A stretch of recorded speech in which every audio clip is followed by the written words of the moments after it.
Welcome back to Inner Beast, everybody. Today we're going to be talking about the power of belief, why most of us think it's a scam, and what people really do when they truly believe in something. Welcome back to the show, everybody. Today we are going to discuss the power of belief, how powerful it actually is, and the fact that no matter how powerful it actually is, it actually doesn't mean anything and it's a total scam. So in order to get that point across, we have to talk about the power of belief first. And in order to get my point across on the power of belief, I'm going to recite a cliche. To me, it's a platitude. To most of us, it's a platitude. You've heard this cliche multiple times throughout your life, most likely. And most likely, the first 1, 2, 3, maybe even up to 5 times that you heard this cliche, you had an actual visceral reaction to it. In your mind, in your heart, in your soul, you felt that this was true and you knew it was true. I know I definitely had that reaction to it. But then I heard it so many times and I have so much counter evidence to it that instead of being something that was a maxim, which it is, it moved to the level of a cliche and for most of us now just a platitude. So what is this platitude? He that thinks that he can and he that thinks that he can't are both usually correct. Now, when you hear this, you know that that's true. We hear it all the time, but we see it. We have a plethora of examples that we can call on throughout history and even in our lives surrounding us right now. Now, I think a really good example is the 4-minute mile. Like I said, plethora of examples. This is just the one I'm going to use at this moment. The 4-minute mile, man, I think that's a great one. I believe that at one point in time, I'm pretty sure they were saying that not only is it impossible for you to be able to run that fast, be able to run 1 mile under 4 minutes, I believe they said that your heart would explode if you ran that fast. I'm pretty sure, don't quote me on this, double check it please by all means, but I'm pretty sure scientific evidence suggested that your heart would explode if you ran fast enough to run a mile under 4 minutes. But one guy decided that he could do it. He felt that he could do it. And he knew he could do it. And he trained and he trained and trained and eventually he broke the 4-minute mile. The moment he broke the 4-minute mile, people just started breaking all the time, including high school students. High school students break the 4-minute mile pretty regularly now. But it took that one person, right? And he thought to himself that it was possible and then he made it happen. Now, again, you can guaranteed, you yourself can recount countless different examples and will consistently find examples of he who thinks he can is usually right. And we all know a bunch of people that when they say that they can't, they hardly ever, rarely ever break free of the box that they put themselves in the moment that they say that. They put themselves in the prison of that box usually for the rest of their life. We all know this to be the case. So, if we're going to take into account how powerful the power of belief actually is, what if I told you I am going to be a billionaire? I am a future billionaire. I'm telling you right now, I'm going to make $1 billion. Not even just $1 billion. I'm going to make 56 billion a year. And at a certain point in my life, I'm going to be worth 10 times that. I'm going to be worth $560 billion.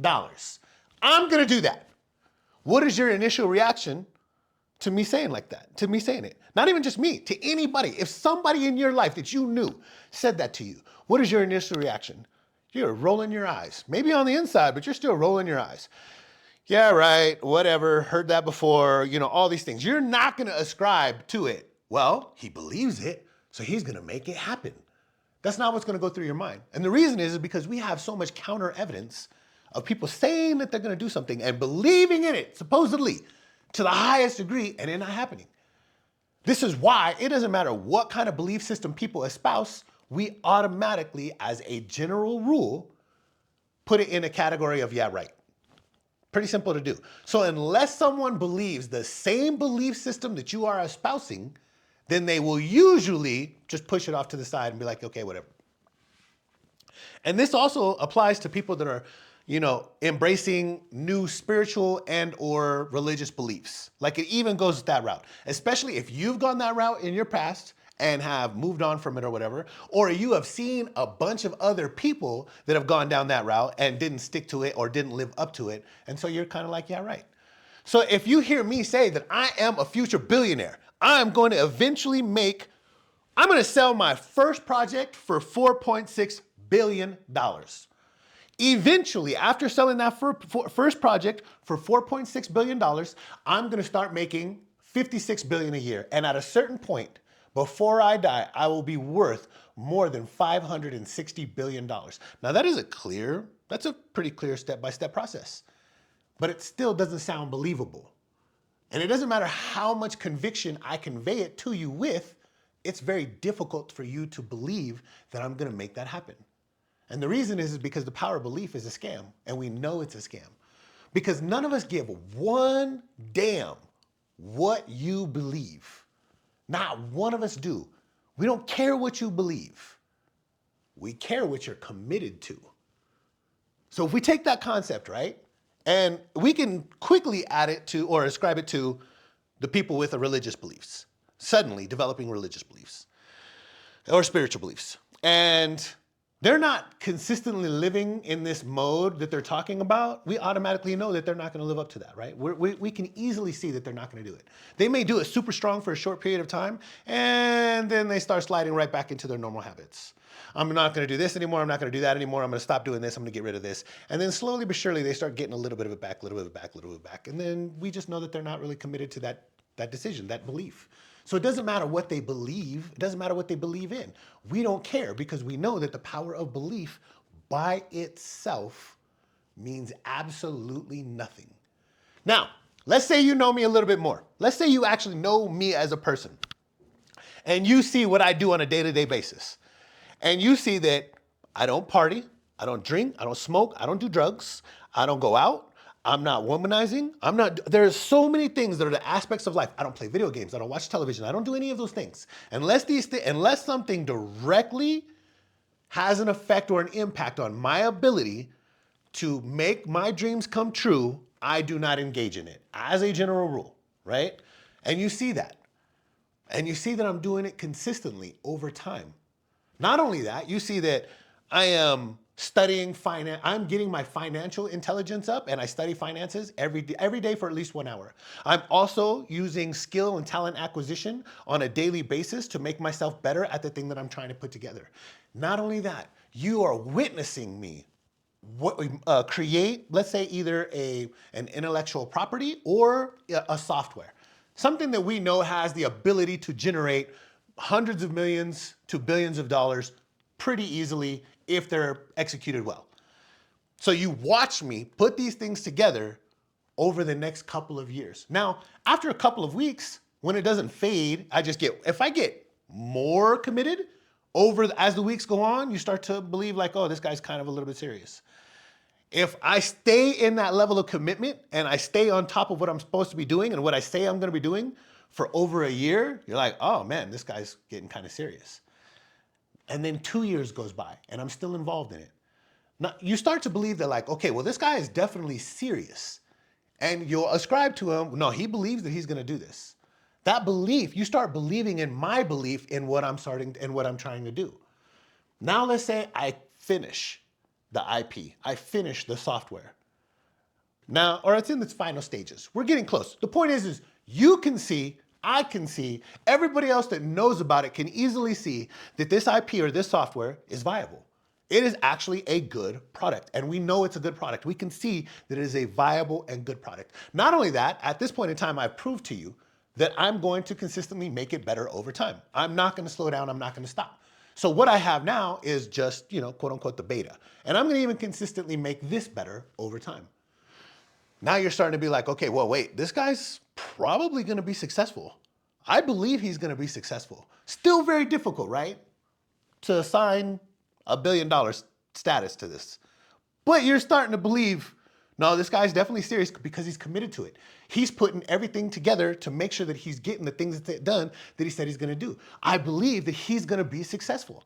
I believe that he might even be a millionaire. He might pull this shit off. So we get close to finishing it. Then I suddenly figure out a pretty intelligent, like a slick marketing ploy for it. So not only do I have this product, and not only have I put in, a couple of years of commitment, not only have I been doing everything that I said I would do for a long period of time, Not only have I almost completed or pretty much completed my project, but I'm also figuring out a way that I'm going to market it that seems pretty smart. It seems pretty like a pretty slick way to go about it. Like this is going to be something on another level, right? Because we can look at several people. We can look at several. I'll give you 3 examples right now. So one example is Red Bull. Red Bull was smart. I believe it was in 1994. How they marketed Red Bull is they were going around, I believe, in New York City and just throwing empty Red Bull cans on the tops of all the trash cans. So it looked like people drank them. They were going to the clubs, and as people got up and left their tables and had all their bottles and their drinks still on the table, they would put empty Red Bull cans on the table. So it looked like people were drinking Red Bull. That was how they became so popular so fast. That is a brilliant marketing scheme.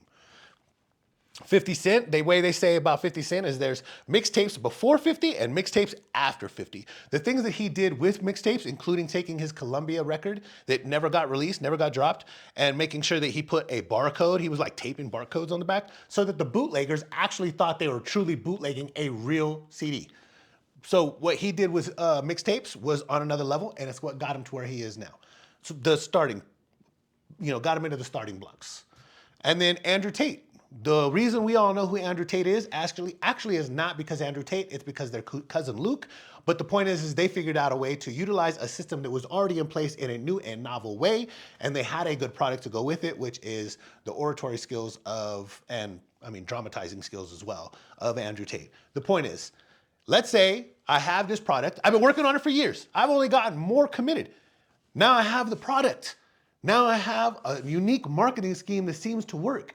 You're going to believe in my belief in myself. But it wasn't just because I was believing in it. It was because I was committed to it. And that's going to be the difference. But the power of belief is massively powerful for each and every individual person. And we know it. When we first hear any concepts related to it, we have a visceral feeling to it. Mind, body, soul, spirit, all of those things. We know that there's some truth to it because we know how deeply moved we can be when we believe in something or when we witness somebody else believe in something so much that they work tirelessly at it. And that is the difference. The reason the power of belief is a scam and we don't ascribe when other people, even though we feel it, when we learn about the power of belief, we feel it intrinsically. We know that it's real.